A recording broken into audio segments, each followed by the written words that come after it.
OK. Bon, on va partir avec ça. Pour mes petits amis, je vais essayer de faire ça simple, d'expliquer les grandes lignes de OBS. Après ça, il y a 1000 options sur OBS. Rendu là, libre à vous d'aller explorer. Là.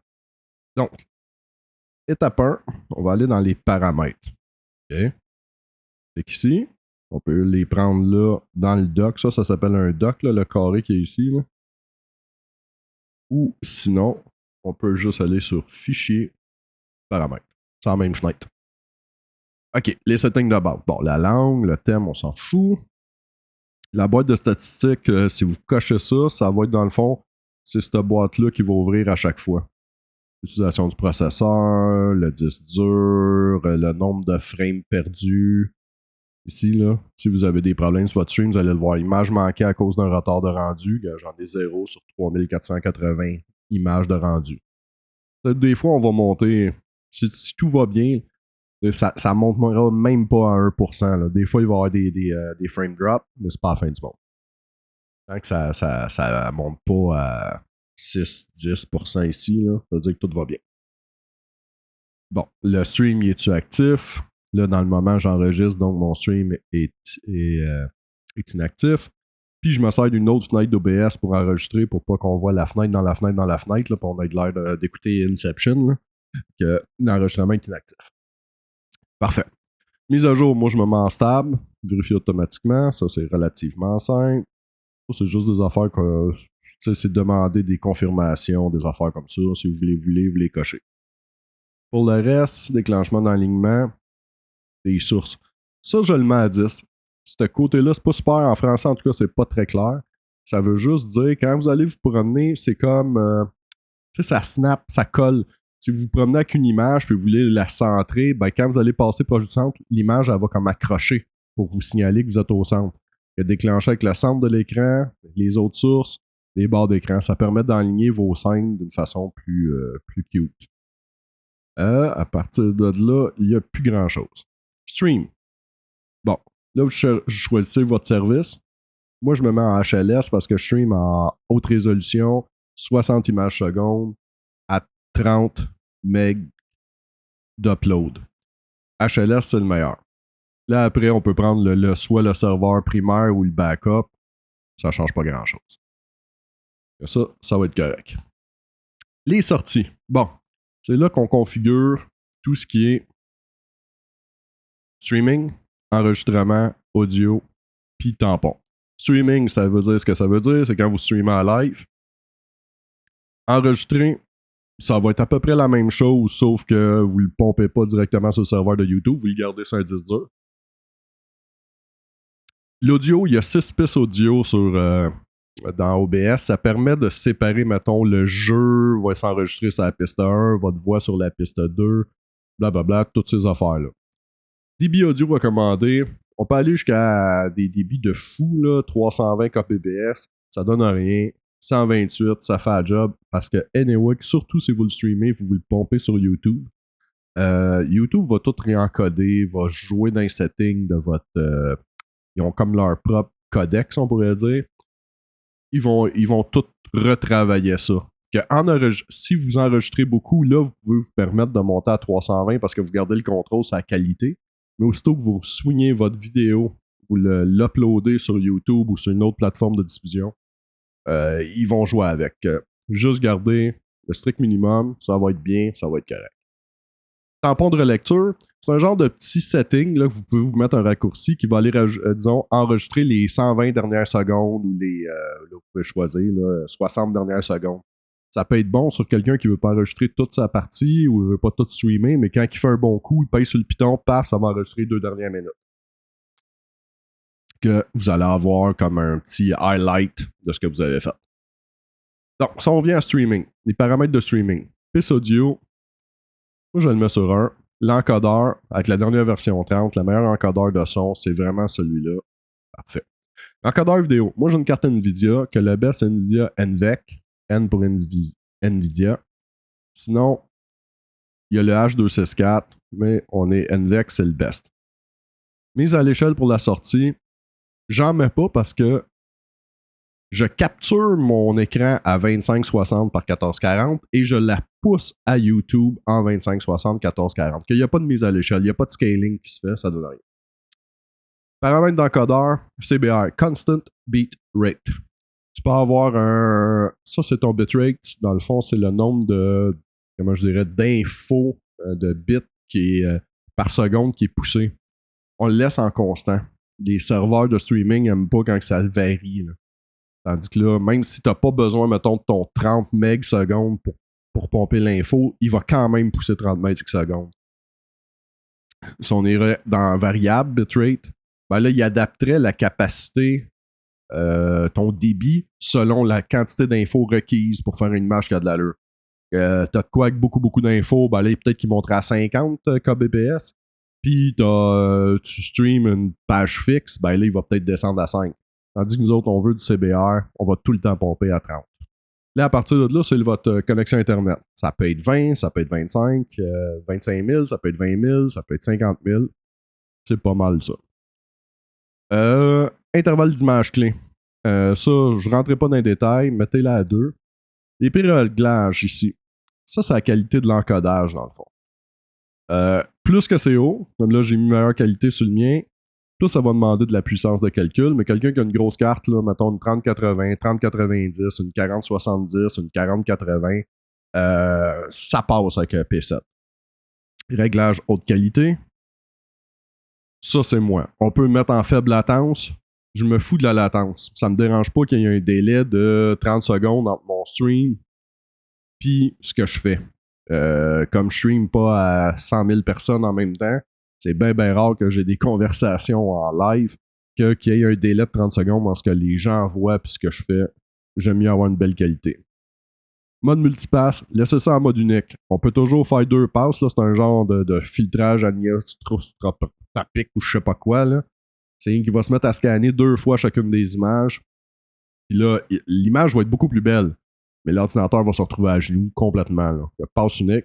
Le profil, on le met main. Ces deux-là, je les coche. Si vous voulez des explications, là, c'est une histoire de B-frame. Puis l'autre, c'est un peu compliqué, ça.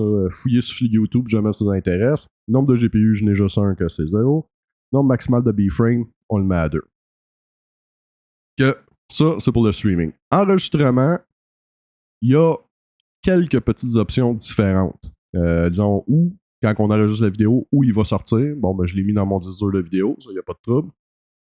Format d'enregistrement. Dans le moment, le meilleur, c'est du Move. Fragmenté. Ça permet que si jamais ton stream plante, ton enregistrement, plante, ben au moins, à partir de là, tu es capable de récupérer ce qui est enregistré. Si vous le mettez, disons, sur du je pense que c'est du MPEG ou du MKV, il sera pas récupérable. Le bout enregistré, s'il y a un problème pendant l'enregistrement, tout est scrap. Tandis que ça, c'est récupérable. L'encodeur vidéo, je me sers du même NVEC, HEVC, de NVIDIA, parce que j'ai une carte NVIDIA. L'encodeur, ici, 32 bits float. Ça vous permet, c'est la meilleure méthode d'enregistrement de son. Et ça permet de récupérer du son qui est complètement, mettons, un micro qui a clippé parce que le micro est mal ajusté, c'est beaucoup trop fort. Là, 32 bits float permet de ramener tout ça. Là. C'est une méthode d'enregistrement. Là. C'est relativement récent. Ça va super bien. Piste audio, je veux tout enregistrer mes pistes audio de 1 à 6. Comme ça, si je fais une niaiserie puis je mets certaines entrées sur une piste audio par rapport, ben, au moins je suis sûr de l'avoir. Ça, c'est la même explication de tantôt. Mise à l'échelle, on n'en a pas besoin. Fractionnement automatique des fichiers, ça, je m'en sers pas. C'est pour quelqu'un qui voudrait, mettons, casser les fichiers en plusieurs parties là, pour pas gérer un enregistrement de 4 heures de 250 GB.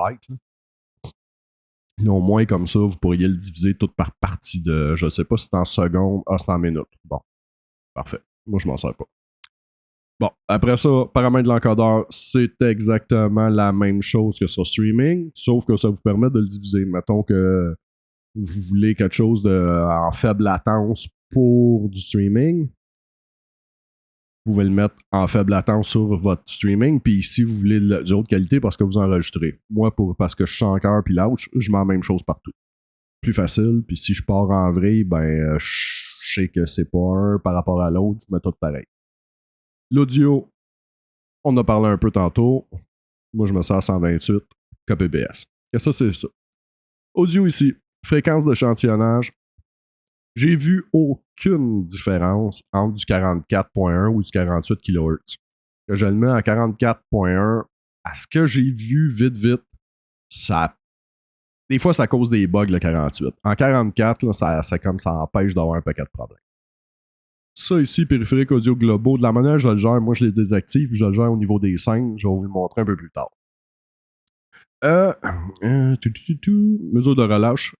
Ça, c'est les pics dans Isaac. Vous voyez ici, là, si on regarde le mélangeur audio, là, il y a comme des pointes, là.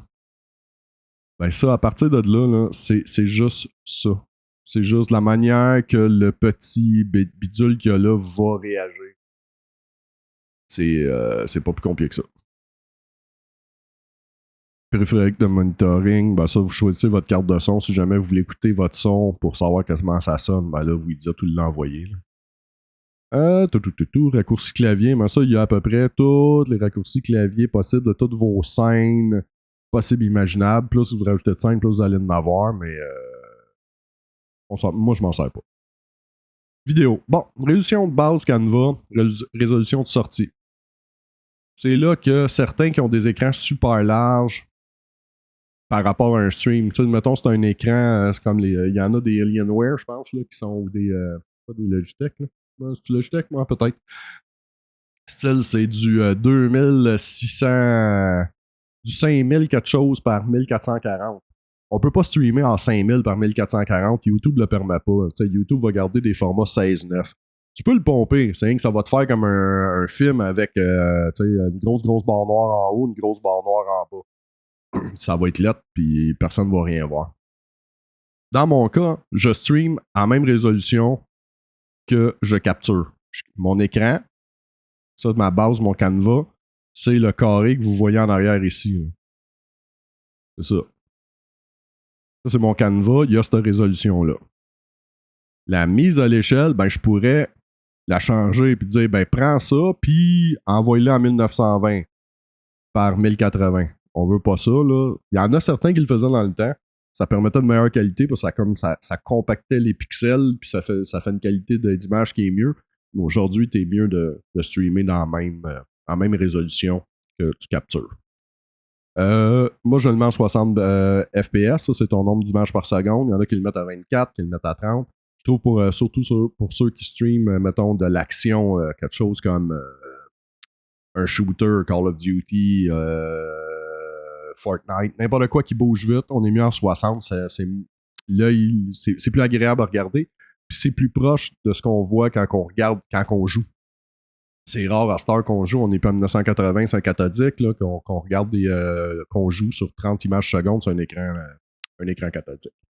Raccourci clavier, encore une fois, c'est la totale. C'est tous les mots t'as dit raccourci clavier possibles et imaginables là, pour chacune des scènes. Puis en haut, c'est les raccourcis clavier globaux qui sont tout le temps là. Ça, c'est à vous autres à regarder ça. Accessibilité, ben, dans mon cas, mon problème pas au niveau des yeux, plus le problème au niveau du cerveau, donc ça me donne rien de servir ça. Dans avancé, de base, je pense qu'il n'y a pas rien à jouer là-dedans comme tel. Priorité du processus, je laisse en normal. J'ai pas vu d'avantage de le mettre en haute priorité. Ça donne rien. Rendu DirectX, Direct 3D 11. Format de couleur. Ça, rendu là, ça dépend tout le temps si vous avez un écran HDR puis si vous voulez streamer en HDR. Dans mon cas, j'ai pas d'écran HDR, donc ça me donne rien de monter dans des... tu sais, comme là, on est dans 8 bits. Ça me donne rien d'aller dans le 10 bits qui est du HDR avec plein de niveaux, là. Je verrai pas la différence. L'espace de couleur, encore une fois, si on n'a pas du HDR, c'est du Rec 709. Sinon, on serait dans le Rec 2100 ou un des deux. Honnêtement, je ne sais pas la différence entre PQ et HLG. Gamme de couleurs, on le met à limité. Là, encore une fois, ça et ça. Ça, c'est les niveaux de crête nominale. Là. C'est comme à quel point des nits, c'est des niveaux d'image. De luminosité, excusez. Plus que le chiffre va être élevé, plus qu'il va capter des subtilités entre très très foncé et très très clair, entre le noir et le blanc. pour du SDR, là, comme le mien, mon écran 300, c'est bien correct.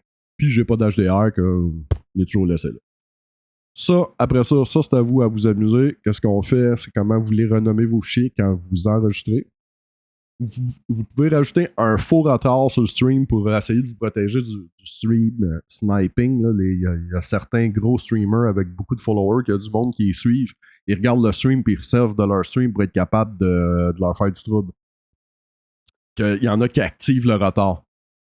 Si vous vous souvenez, on va revenir un petit peu en arrière, c'est ici.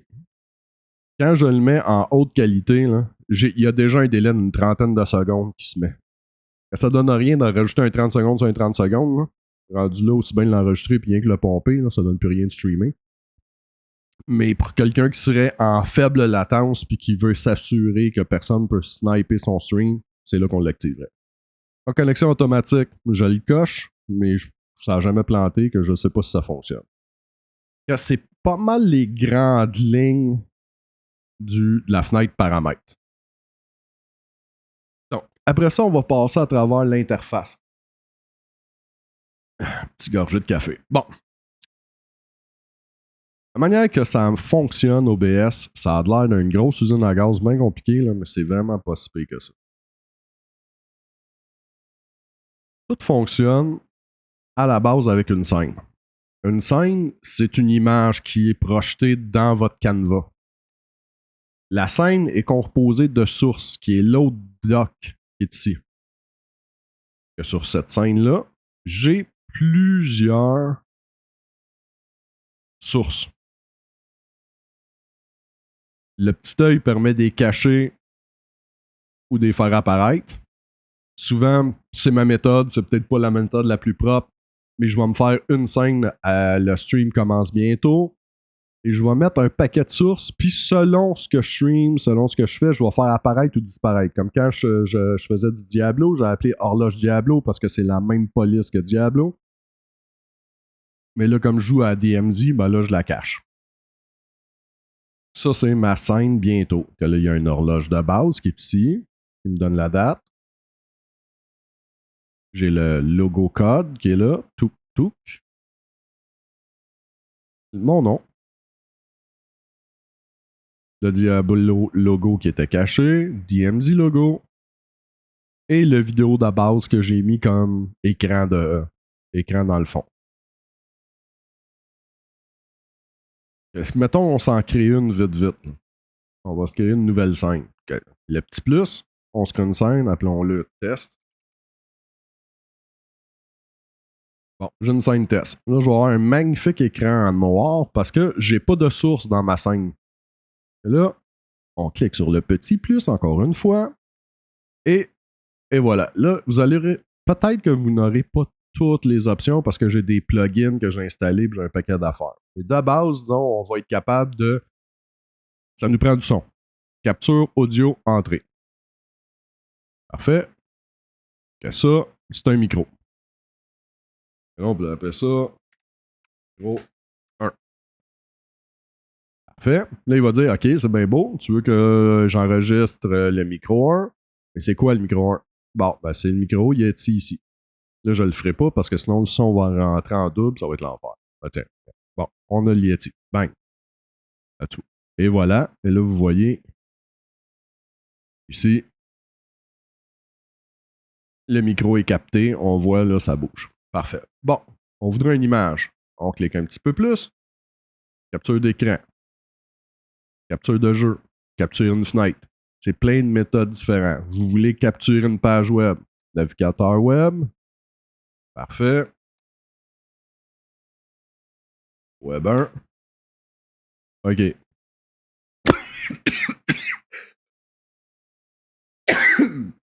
Et ça. Excusez. Café passe au travers. Bon, que là, on pourrait streamer à partir d'une page web, mettons. On pourrait se pogner, je sais pas, là, mettons. Théoriquement, ça va marcher. Radio-Canada. Ouais. Bingo. Et voilà, je viens de rajouter la page de Radio-Can là-dedans. Tu sais, tantôt, quand je disais, là, ça snap, là. Regarde, je viens d'accoter le centre. Ça permet de centrer. Et là, ça n'a pas de fin. Vous pouvez ajouter plein d'affaires, du texte. Et, j'en ai une bandeau aussi. J'avais créé ça. Bon. J'ai fait un bandeau de nouvelles pour mes amis de Saint-Calix. Et voilà. Et sur chacune des sources, vous pouvez rajouter des filtres. Mettons comme là mon bandeau. Je clique à droite, il y a filtre. Bon. Dedans, j'ai mis le filtre scroll, c'est pour ça qu'il se promène. Sinon, sans ça, ça ferait rien qu'une boîte de texte standard. Comme ça ici. Texte. Bingo. Test 1. OK. Là, je pourrais rien qu'écrire. Les vidéos poche. Bon. Et là, ce n'est qu'un champ de texte que je peux promener. L'ordre ici est important. C'est pour ça qu'il y a des flèches. Je peux passer mes sources, je peux les promener.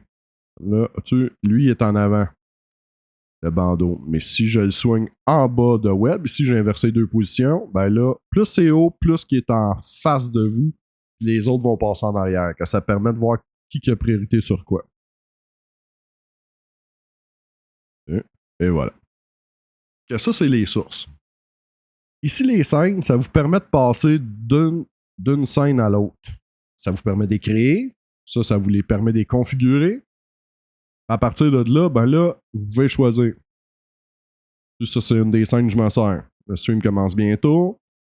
Une scène qui est quand je t'en pause. Ma scène quand je joue à Call of Duty. Là, le jeu roule pas, donc c'est noir en arrière, mais mettons que je le pars, le jeu. On va faire ça. Je pense qu'on est capable de faire ça.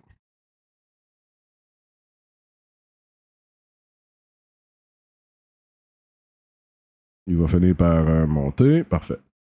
Et là, vous voyez, mettons mon jeu. J'ai mes alertes, mon audio capture, mon Kio qui est ma caméra web, le nom qui est là. Waveform, ça c'est un petit plugin que j'ai mis là, qui est comme le genre de waveform quand je parle. Abonnement, c'est un petit vidéo que j'ai mis ici. Si je clique dessus, il va partir. Supposé de partir en tout cas. Allô? Ah. Tic, tic.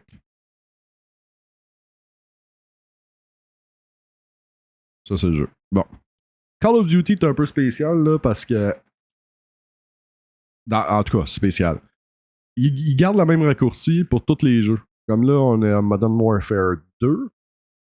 Mais moi, je joue à DMZ. Quand je parle le jeu de base, c'est Season 1, mais du dernier, celui qui est sorti en 2023. Que c'est pas le même exécutable. Qu'il n'y a rien qui apparaît quand je parle le jeu au début. Faut que je parte le jeu vraiment DMZ. L'exécutable va changer. Et là, on voit, code 22, pas code 2023. Et ça, c'est le jeu que donc, quand j'ai ajouté une scène là, ici, là, j'ai capture de jeu.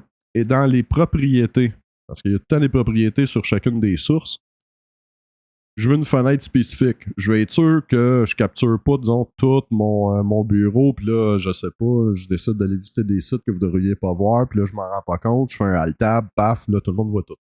Tandis que là, je m'assure, en capturant une fenêtre spécifique, que c'est juste ça. Si elle disparaît, vous allez voir du noir. Je capture, là, dans les choix, je prends pas du plein écran, je prends pas ça. Fenêtre spécifique, je prends vraiment l'exécutable code 22.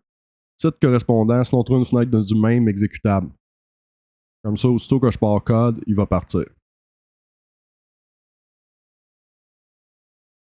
C'est l'espace, c'est du RGB, vitesse de capture normale. Tu la méthode de capture compatible anti-triche, ça je le conseille, ça peut être pénible sinon. Limiter la fréquence d'image de capture. Quelqu'un, mettons, qui aurait, je sais pas moi, un SLI avec 240-90, puis qui roule ça à 500 frames secondes, ça donne rien que OBS capture les 500 frames secondes, là, surtout si vous streamez en 60, il y a comme 440 images qui servent absolument à rien, là, qui vont être capturées, puis ça va juste mettre une charge sur tout pour absolument rien. C'est un peu comme ça. Que, à partir de là, l'autre petit détail important, l'audio. Le mélangeur audio qui est ici en haut à droite, là, ben moi j'ai ça. T'as peu. Les petites cogs, là. Là, vous voyez tous les sons qui sont capturés. Souvent, le micro est pas assez fort par rapport au jeu. Que, comme code, je peux pas capturer juste code. Je suis obligé de capturer tout l'audio qui sort de l'ordi parce que code, il y a des tracks qu'on n'est pas capable de. En tout cas, moi, je suis pas capable de pogner.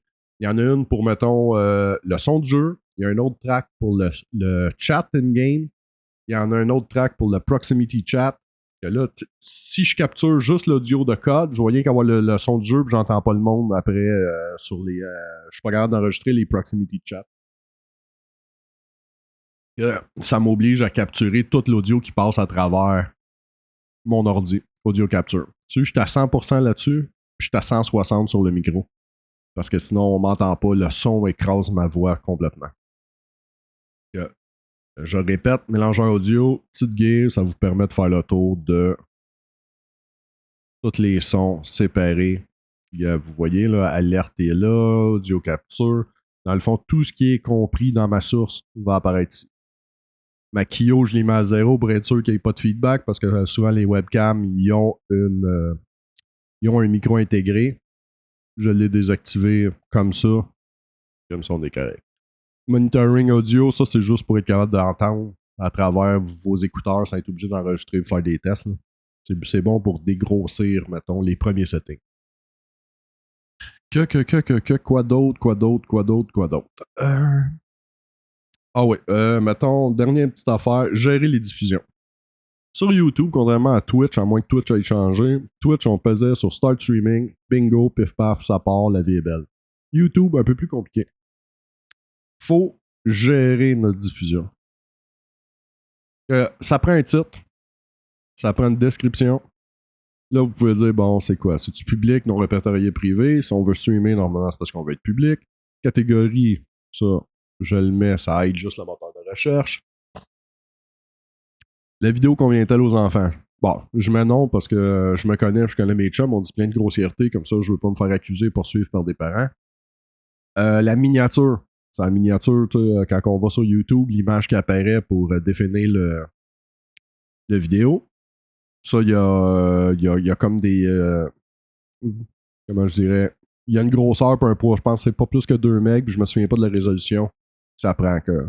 On met notre miniature, la latence, je la mets en normale.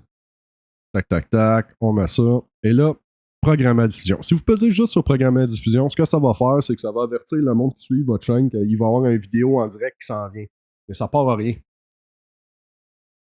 Après ça, pour streamer, il va falloir revenir dans sélectionner une diffusion existante, la sélectionner, c'est un paquet de troubles. C'est programmer et sélectionner la diffusion. Si vous faites ça, là, je vais le faire. Là. Création de nouvelles diffusions en direct, veuillez patienter, que là, c'est en train d'avertir YouTube qu'il y a une vidéo qui s'en vient. Mais il ne streame rien. Diffusion, streaming inactif. Faut que je clique Start Streaming une deuxième fois, sinon je fais absolument rien. Là. J'ai rien averti YouTube qu'il y a de quoi qui s'en venait. Il faut vraiment recliquer sur Start Streaming. On va le faire. Paf. Et voilà, là je tombe en direct. Touc, touc, touc. On va arrêter ça tout de suite. Oui. C'est comme la base. Puis là, après, il y a les transitions. Les transitions, c'est un autre game. La transition, dans le fond, c'est ce quand je dois faire, mettons, de ça.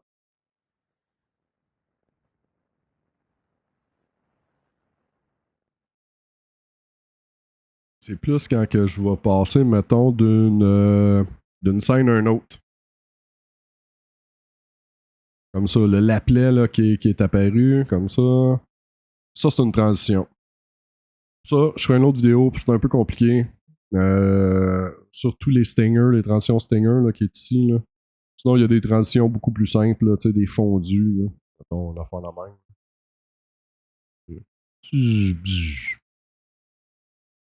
Sinon. Et voilà. Ok. Première vidéo. Commencez avec ça, les gars. Puis, je dis les gars parce que je le fais, le vidéo, juste pour deux de mes chums. Jamais il y en a d'autres qui l'écoutent et que ça tombe, vous êtes un non-binaire ou demoiselle ou quelqu'un qui cherche. Je vous apprécie quand même. Sur ce, au revoir.